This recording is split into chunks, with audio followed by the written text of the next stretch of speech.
With conventional rendering, seen here on the left, if something on the screen is 20% reflective, like the wet sand, then the maximum reflected brightness could only be 20% of the maximum brightness of your monitor.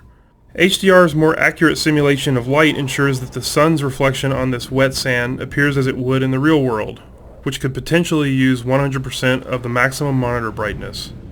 HDR uses bloom to simulate light that is beyond 100% of a monitor's maximum brightness.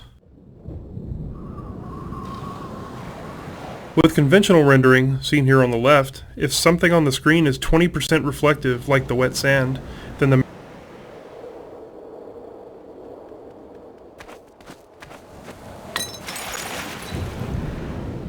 When the art team started to think about a location that would demonstrate the power of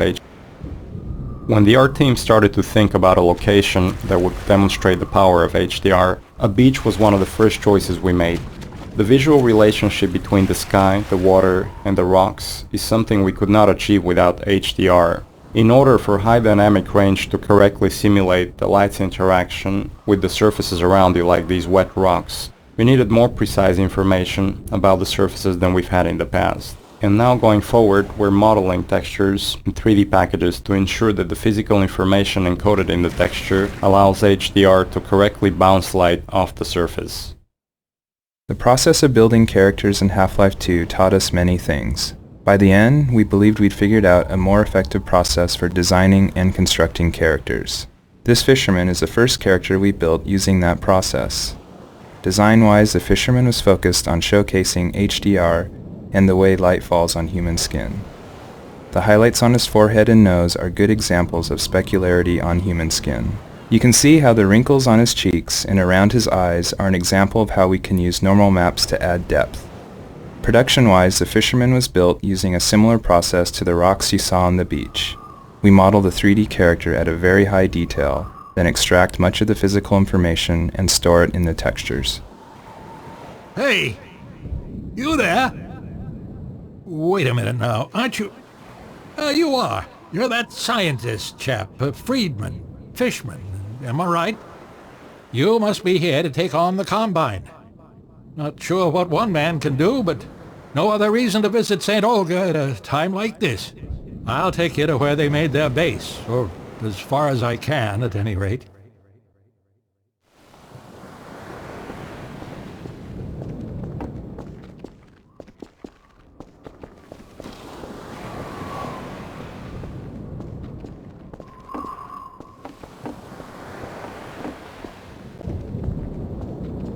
Water presents us with a lot of rendering challenges.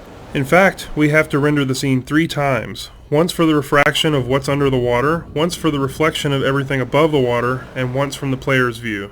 You can see the reflection and refraction scenes in the 2 small windows on screen. In the refraction, we calculate per pixel how much water you're looking through to do a volumetric underwater fog to simulate particulate matter.